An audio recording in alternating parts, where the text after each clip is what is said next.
Episode 4 The Final Bell. In the middle of the last decade, I was a long way from home on sports business with the Irish Daily Star. During that trip, I arranged an interview with an Irish boxer, and we met up where he was staying with his family. I was blown away when I walked through the door. It was a fabulous apartment, of a standard that was rare in those parts. I mentioned this to the boxer, and he told me that the apartment was owned by Daniel Kinahan. He wasn't signed up with Kinnahan, but that was where he was staying. I knew Kinahan's name. I knew who his father was. I knew what Daniel Kinahan was accused of being. But I didn't press any harder. We did the interview without any further mention of him. Kinahan's name didn't appear in the piece. There were plenty of pats on the back for the interview, but I knew I'd bottled it.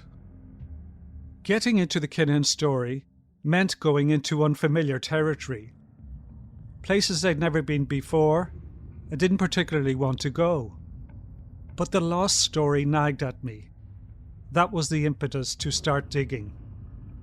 All sorts of people have been digging for years. It's the involvement of the American authorities that is most significant. Their decision to impose sanctions on the Kinahans and related companies, and to offer 7-figure rewards for information relating to the capture of Daniel Kinahan, his father Christie, and his brother Christie Jr., has changed the game. Here's Michael OToole, Crime Journalist of the Year. I think this is the start of the end for Kinnahan. I was really stunned by the revelation about the $5 million, up to $5 million reward for each of the Kinahans. Really, I didn't see that coming. Obviously, we broke certain elements of it in the Star shortly before the press conference. We knew about the no-fly list, and we knew about the sanctions being put on, particularly Daniel Kinahan. But I was completely stunned by the $5 million, and I knew that I had information that there were certain Americans were in Ireland maybe a week before this whole thing was announced in the press conference. But when the caliber of, the American ambassador to Ireland speaking at it, very other very senior people from the US Treasury and everything. I mean, this is, unprecedented, and there were real heavy hitters. So up until now, I think Kinnahan he's been able to bluff and bluster and persuade people that it's all a Median vendetta and he's just an ordinary young lad who, he's doing his best to get on in life. But, you're talking about very, very senior people in American authority and in American society are nailing him and comparing him to the Yakuza, the Russian mafia, the mafiosi in Italy. I really could not get my head around this. So, for every action, there is a reaction. And I've no doubt that there'll be serious consequences from the move by all the three countries, Britain, Ireland and America, against Kinnahan. And it's not going to end well for him. I can't see how he can get out of this.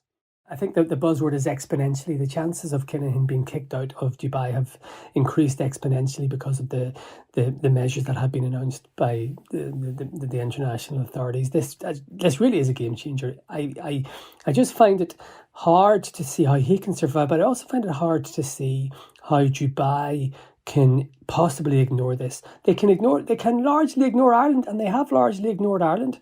But we have seen a trend in the last few months, in the last year perhaps, where more people are being kicked out of Dubai. Now, look, there's obviously plenty of people still in Dubai, and there's plenty of Kinnahan heads who weren't named in the press conference and who weren't sanctioned, who are very senior players in his cartel, and they will still be in Dubai. But this is about taking off the head of the serpent, and that's Daniel Kinahan, really.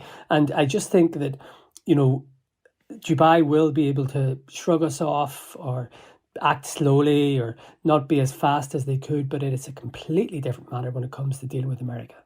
I think the mistake he made was prosecuting the feud against the Hutch family and ordering murders, because how many people would have known about Daniel Kinahan's criminality if, like his father, he kept his head down and didn't really have all this bling and sort of stuff in the criminal aspect. So it would have been very difficult for journalists like us to really point out his criminality if he kept a low profile. And there have been probably more than 16 people murdered because of his gang. So, the fault and the blame lies with him in ordering these murders and being very, very aggressive. Personally, I think if he just stayed in the background, kept a very, very low profile, didn't get involved in this feud, didn't prosecute the feud, didn't lead the feud, he would have just been another fella that maybe I would be talking about in the pub going, see your man, he's up to his neck in this. And everybody would say, he's a normal businessman, because there wouldn't have been that level of media coverage about his criminality. So in my opinion, he has brought this all on himself, but not by getting involved in boxing, but by prosecuting the feud. The Kinnahan story is one that showed the worst of the sports media, but it showed the best too. One who stuck his head above the parapet is Matt Christie, the editor of Boxing News. Effectively, the magazine is the trade paper of the sport in the UK. It's one that is heavily dependent on boxing advertising, and there is often pressure to keep those with power in the sport on the right side. But Christie knew this was a story that couldn't be ignored. The whole thing first came to mind for me in 2016, where there was the shooting in Dublin, where I felt that as Boxing News, we wouldn't be doing our job as Boxing News has done it historically since it was founded in 1909, if we didn't address it. Already, MTK were involved with a lot of fighters that we knew about behind the scenes. And being a weekly magazine as well, it's also very, very important that you can speak to these fighters. And if you're spending half the magazine being critical or doing investigations into a management group that are representing those fighters, then quite naturally some of those fighters may not want to talk to you. So we had to go about it quite carefully. So we were very, very careful about how we referenced MTK. I'm quite confident that you can go back throughout, really, all the way back to 2012 for when it was MGM, right through MTK, that you're not going to find a great deal of positivity about MTK as a management group. What you will find is positivity about the fighters. So that was our focus. We're very conscious about how we addressed MTK within fight reports and in fighters' interviews. But then, of course, when it happened in 2020, when you had people like Bob Arum and Tyson Fury kind of almost giving Daniel Kinahan clearance to come forward as a respectable and legitimate figure in the sport of boxing, for me, that was kind of the final straw. I thought we can't appear to be silent anymore on this. We can't appear to have no opinion on this, when we did have an opinion on it, but we were just a little bit reluctant to voice it from our platforms. And that really was the turning point in our attitude towards both MTK and Daniel Kinahan.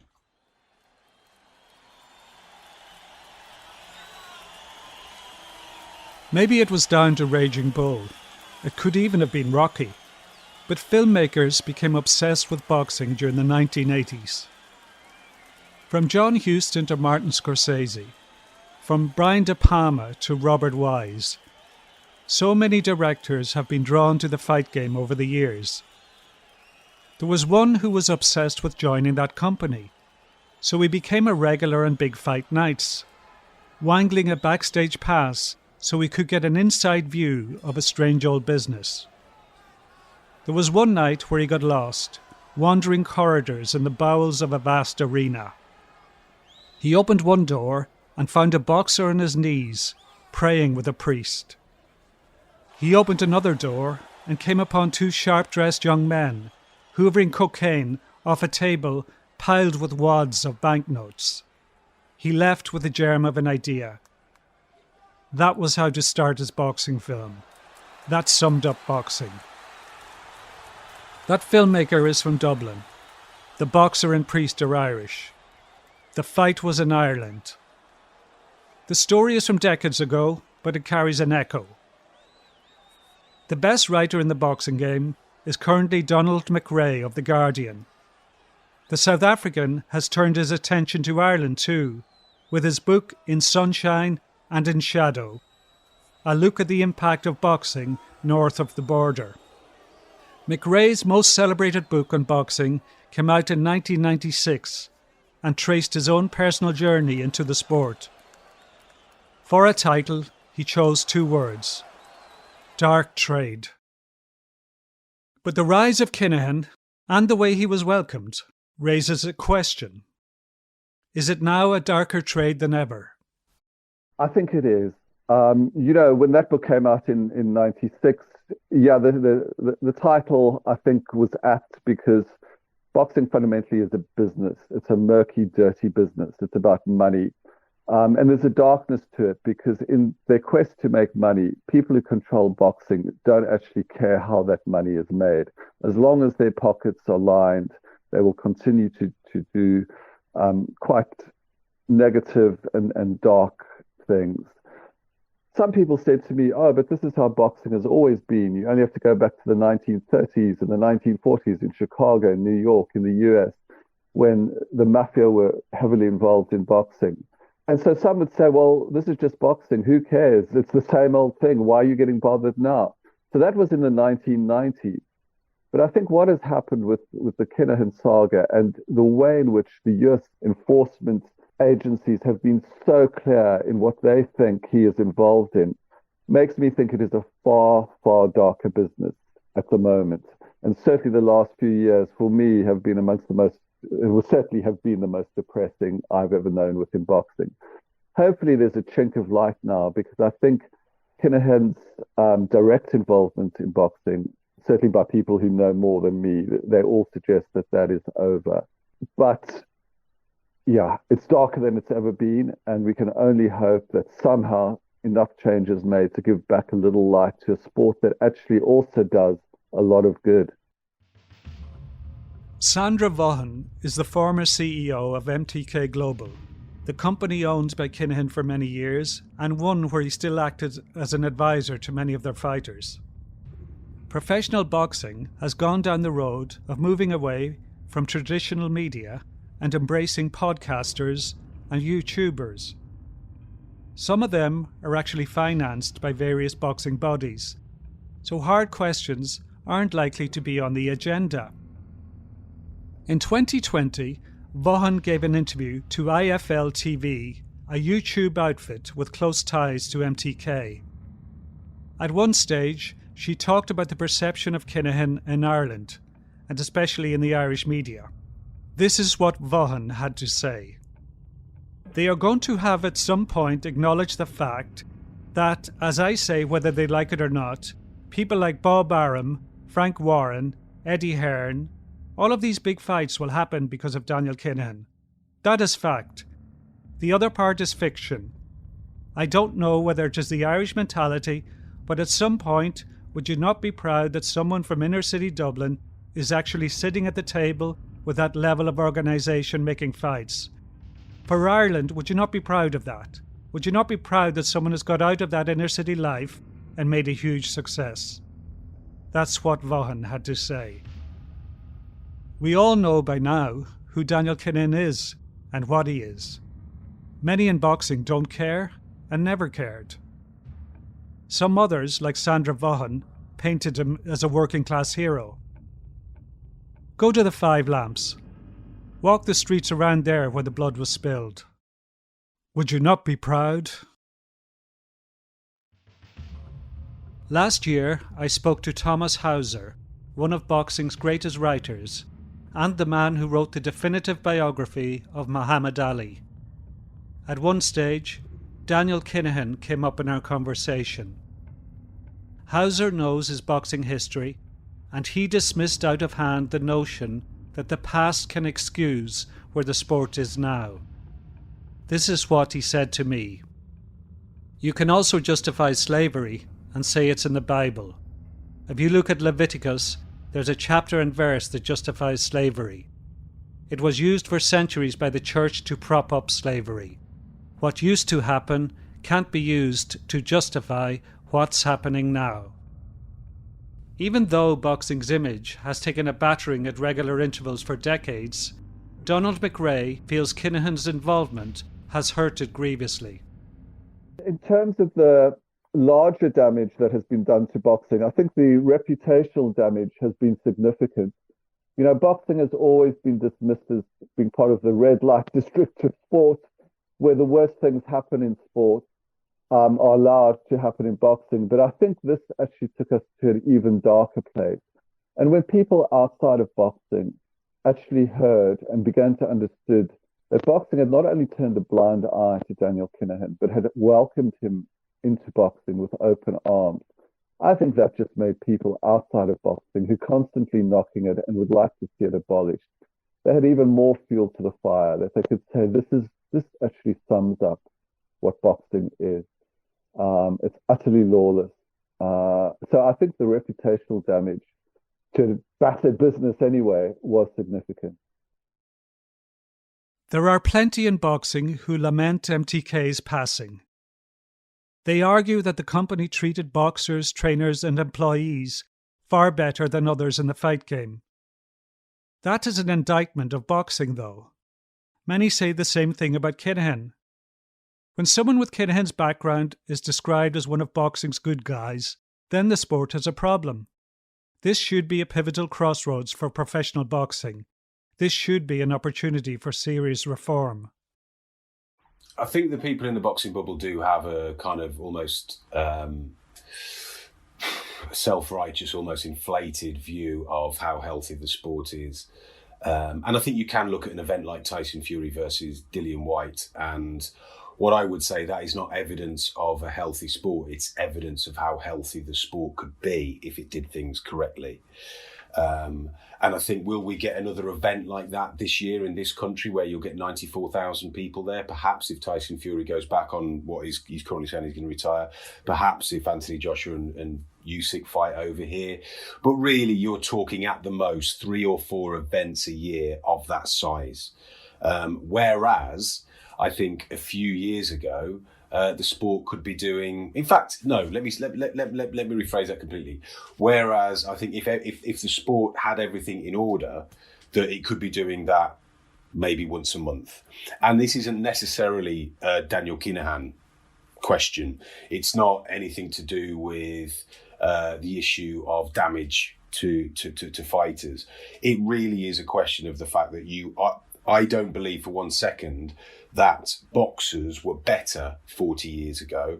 I just believe that the fights were better and more regular 40 years ago because they were fighting each other.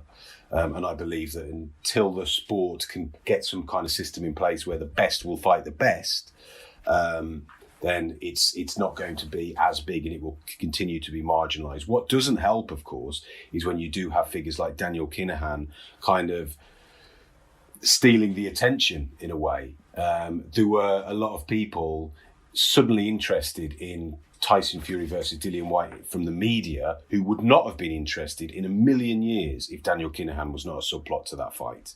So they're drawing in the wrong kind of eyes, or you could say the right kind of eyes. I mean, for me, I wish some of these people that come nip into the sport and say, well, that's terrible, Daniel Kinahan's involved. Some very serious and influential journalists who I respect, by the way. I think it'd be more beneficial if they spent a bit more time here, but perhaps they can't stand to.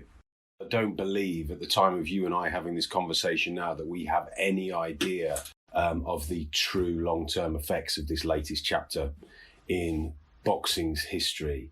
I think there is every possibility that people that were involved with Daniel Kinahan could face either obvious punishment from law enforcement agencies, or they could face punishment in that they find it very, very hard to get any work or they get any fights and that kind of thing. So I think it's very, very difficult to see, or it's very, very difficult at this point in time to speculate what may happen in the future, because this particular chapter has not yet concluded, in my opinion. I think it's a long way from, in all honesty.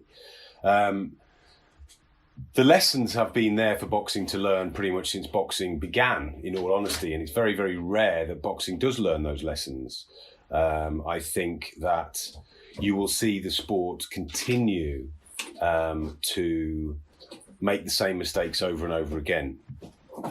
We can see that within the sport itself, with the sanctioning bodies and the confusion they cause, and the fact that we still seem to be welcoming more and more in. I mean, you can go back to the 1970s and you can say, You can go back and you look at boxing magazines. You can look at national newspapers when they were interested in boxing, and they're saying, "What on earth is going on here with the sport when there's 2 world champions per division?" Fast forward 40, 50 years, and we've now got something like 7 or 8 world champions per division, and the sport, in my opinion, more marginalised than it's ever been before. So to say the sport doesn't learn lessons would be a complete and utter falsehood. However, I think that this might be a slightly different situation, in that I think that we are now starting to see people within television companies, television executives, real decision makers now starting to scratch their heads and go, hang on a minute, what are we doing being involved with a sport like boxing when all this is going on? Are you going to have, for example, a television executive on the one hand invest more money into the sport of boxing, while with the other fend off difficult questions about the ethics of the sport? Boxing, as I've said before, walks a perpetual tightrope because of its brutal and violent nature. Therefore, in my opinion, surely everything else behind the scenes, particularly in this day and age when essentially the world is living under a microscope, has to be squeaky clean. That hasn't been the case in recent years. So I do think that for the sport's survival, things will have to change. We're seeing it at the moment in amateur boxing. As things stand, as we talk, in 2028, boxing will not be an Olympic sport. Now, 2028 to everybody in boxing seems like a lifetime away. Let's not worry about that now. But believe you me, in 2030, we will have seen the consequences of that, if that is still the situation then. Olympic boxing and amateur boxing plays such a huge role in professional boxing, in the likes of Anthony Joshua and Nicola Adams, Katie Taylor. We could go on and on and on what Olympic boxing can do. Without that platform, we're going to struggle. But the reason that we're in this situation now is because there are very real allegations aimed at the governing body about how they were keeping their house in order. In essence, they were not. So unless the Olympic Committee can be convinced that boxing is able to look after itself, then it won't be in the Olympics. That is a massive and loud and nasty warning siren that we should be listening to. And this whole chapter with Daniel Kinahan is another warning siren about the worst effect if we don't listen to them, and if we continue to act like people are not paying attention to the sport of boxing. I think, as I wrote in Boxing News, the accusation has often been, why are these people allowed into boxing? Well, the answer to that is there's not even a door, let alone anybody that would have a key. Nobody is in control of these things. It's just open season constantly. And you could say on the one hand, well, this whole episode with Daniel Kinahan should act as a warning. What it might also do is act as a glowing advertisement for the next Daniel Kinahan to say, well, hang on a minute. He nearly made that work there. He nearly got away with that there. If he hadn't been quite so keen to come out of the shadows, he might still be there now and be absolutely fine. So my concern is that, yes, this might be the end of one chapter, but what it might also do is essentially facilitate a next chapter, which could be even worse. So I think it's essential that boxing gets its house in order as soon as possible. The difficulty is, how does it do that? I'm not sure.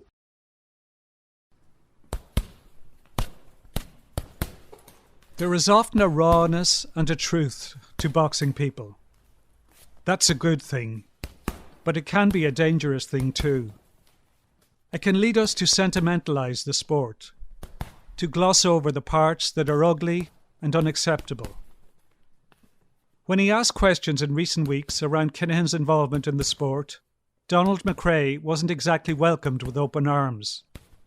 Indeed, it was striking that the likes of McRae and Christie were seated well away from their normal station at ringside for Tyson Fury's recent victory over Dillian Whyte at Wembley. McRae was in Madison Square Garden for the epic fight between Katie Taylor and Amanda Serrano. Even then, he felt he couldn't escape the shadow of Kinnahan. Taylor has never been able to fight in Ireland as a professional, through no fault of her own. It's all down to security concerns since the Regency shooting. From all that we've learned, is it harder to defend professional boxing? It has been harder to defend. I think I should also say that there's always certainly an ambivalence within me towards boxing, because as we've said, it does do good. It does help people who often have nothing else in their lives or little opportunities, have not had education. It gives them an opportunity to make something of themselves. It lends discipline and focus and opens doors to some economic opportunities and also a feeling of self-worth. Clearly, that boxing has always done that and will continue to do so. But boxing also does damage to individuals, as Tris Dixon's book made clear. We all knew that, but scientifically we can now see and understand even more unequivocally the damage that boxing does to individual fighters. In terms of your question about, is it hard to defend boxing, and the question of sentimentality, those two are entwined together because, I find that fighters, I often defend them and say, in terms of my work with The Guardian, where I interview sportsmen and women from all kinds of fields, I always come out with the stock line that no other sportsman or sportswoman has the honesty of a fighter in terms of reflecting on their anguish when they lose, their fear before a fight. Boxers can be amazingly open and insightful. But there's a sentimentality in that statement by me, because boxing is also about lying. Fighters lie to themselves. They say, well, I lost last week, but I'm good for one more fight. I was just unlucky because I hadn't trained well, or my manager let me down. So deception is sort of at the heart of a fighter's psychology, because they have to con themselves to think that they can keep going on. And also there's deception in the way promoters and managers lie to boxers and dupe them out of money. So for all my grand claims that boxing is full of honest fighters, the whole business is undermined by deception. So I've always known that, and it's become harder to defend, because what we had, this open secret that all of boxing knew that Daniel Kinahan was involved in the business and was controlling it and becoming, in his eyes, and in many ways, genuinely one of the most powerful men in the business. And yet no one spoke about it. And it just became, after a while, just disheartening. So yes, it's hard to defend, but like anything, there's a statement someone once made about boxing: nothing can save boxing and nothing can kill boxing. And I think there is a kernel of truth in that, because boxing is always on its knees. It always looks like it's about to be finished. And how can it come back after the latest scandal? This scandal is deeper than most. But I think boxing will stagger on, and it will continue. And suckers like me will still follow. And I think, I feel not comfortable in my ambivalence, but I'm accepting of my ambivalence. And I still think and like we saw it in New York, 10 days ago or 2 weeks ago, Katie Taylor, Amanda Serrano, there's still a cloud of Kinnahan over that fight, and what happens in the future. Kinahan's name still clouds those discussions. But gosh, there's been nothing I have been to for a long time that captured me the way Katie Taylor and Amanda Serrano did that night in the Garden. It was absolutely incredible. And there's no other sport that has quite that magnetism and theatre and just, well, you can hear I'm battling to find the words, because it was an incredible night. Unforgettable fortitude shown by both of those women, unforgettable skill that elevated all of us, actually, even though fundamentally it's about violence. And both Katie and Amanda suffered in that fight. And I fear for both of them a little bit, because that fight took an enormous amount out of them. But that night and in the days following, it actually gave all of us some more hope about boxing. So I'm not going to say, well, I'm giving up on boxing and on fighters like that, because they are special, special people.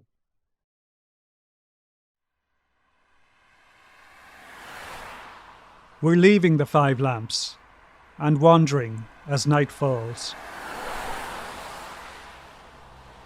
The stroll takes us past the open windows of a couple of boxing clubs and their familiar sounds and smells. On such evening walks in the city, we'd often pass the late poet Brendan Kennelly, smiling and waving and looking so fine. A battered sport is trying to keep on keeping on, and Kennelly's words from his great poem, Begin, come to mind. Though we live in a world that dreams of ending, that always seems about to give in, something that will not acknowledge conclusion insists that we forever begin.